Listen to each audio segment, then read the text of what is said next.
നടക്കൂല കേട്ടോ. എൻ്റെ ഉയരം എനിക്ക് ഇതുവരെ ഒരു തടസ്സം സൃഷ്ടിച്ചിട്ടില്ല. എൻ്റെ നേട്ടങ്ങൾ മാത്രമേ എനിക്ക് ഉണ്ടാക്കിയിട്ടുള്ളൂ.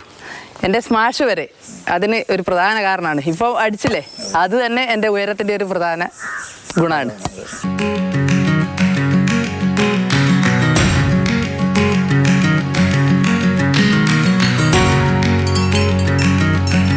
ഈ മെഡലുകളൊക്കെ എനിക്ക് വാങ്ങാൻ സാധിച്ചത് എൻ്റെ ഹൈറ്റിൻ്റെ ഒരു ബെനിഫിറ്റ് തന്നെയാണ്. ഹൈറ്റ് കൊണ്ട് എനിക്ക് ഏറ്റവും കൂടുതൽ മത്സരങ്ങൾ പങ്കെടുത്ത് മെഡൽ വാങ്ങാൻ സാധിച്ചിട്ടുണ്ട്. ഇത് പല രാജ്യത്തെ മെഡലുകളുണ്ട്. അതായത് ജപ്പാനുണ്ട്, പിന്നെ ചൈന, ഇത് പാൻ ഇന്ത്യ അത്ലറ്റിക് മീറ്റ്, പിന്നെ സിവിൽ സർവീസ് ഉണ്ട്. ഇതൊക്കെ സിവിൽ സർവീസ്.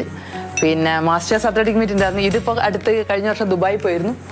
ദുബായി പോയപ്പോൾ 3 ഗോൾഡും 1 സിൽവറും കിട്ടിയത്. ഈ മെഡലുകളൊക്കെ എൻ്റെ ഹൈറ്റിൻ്റെ ഗുണമാണ്.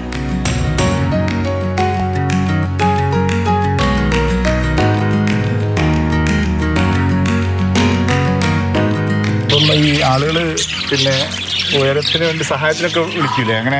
അതൊക്കെ വീട്ടിൽ തന്നെ ഭയങ്കര സഹായമല്ലേ. എന്തെങ്കിലും വെച്ച സാധനം എടുക്കാൻ പറ്റാത്ത വരിക, എന്തിനാണെങ്കിലും നമ്മൾ പുറത്താണെങ്കിലും സ്കൂളിലാണെങ്കിലും എൻ്റെ സഹായം ഭയങ്കര. കിണറ്റിൽ ഇറങ്ങും. കിണറ്റിൽ ഇറങ്ങിയിട്ട് കിണർ നന്നാക്കി ഒക്കെ റെഡിയാക്കി കയറി വരും. ശരി. അല്ല, അതിൻ്റെ മുകളിൽ ചക്ക മുഴുവൻ ഞാൻ അവർക്കില്ല. അതൊക്കെ ഞാൻ ചെയ്യും. അതൊക്കെ ഈ ഹൈറ്റിൻ്റെ ഉപയോഗപ്പെടുത്തിയിട്ടുണ്ട്, ഒരുപാട് ഉപയോഗപ്പെടുത്തിയിട്ടുണ്ട് ഹൈറ്റ്. പിന്നെ നമ്മളെ ഇടയ്ക്ക് ചില സ്ഥലത്തൊക്കെ ഈ നമ്മളെ ഒരു പ്രത്യേകതയായിട്ട് നോക്കും ആൾക്കാർ ഈ നീളം കൊണ്ട്.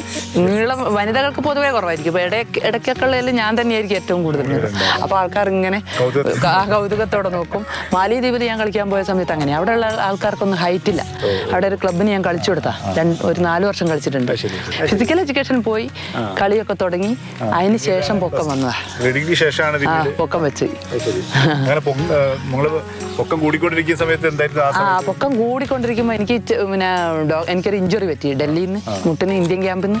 അപ്പം അന്ന് ഹോസ്പിറ്റലിൽ നിന്ന് പറഞ്ഞ് എൻ്റെ ഒരു പ്രത്യേകത ഉണ്ട്. കാരണം എല്ലുകൾക്ക് വളർച്ച. കാരണം 21 ആയാൽ ചിലർ വളരൂലല്ലോ. നമ്മുടെ മനുഷ്യ ശരീരത്തിൽ അങ്ങനെ ഉണ്ടല്ലോ. 21 വയസ്സ് കഴിഞ്ഞാൽ എല്ലിന് വളർച്ച നിൽക്കുന്നല്ലേ. പക്ഷെ എൻ്റെത് പിന്നെയും വളരുമായിരുന്നു.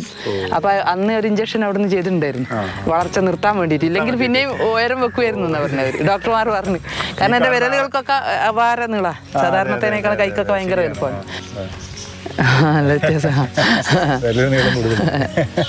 നമുക്ക് വാഹനത്തിൽ ബസ്സിലൊക്കെ കയറുമ്പോൾ ഉണ്ടാകുന്ന പ്രയാസങ്ങളായിരിക്കും അല്ലേ നിങ്ങൾക്ക് ഇത് ബുദ്ധിമുട്ടായി തോന്നുന്നത്?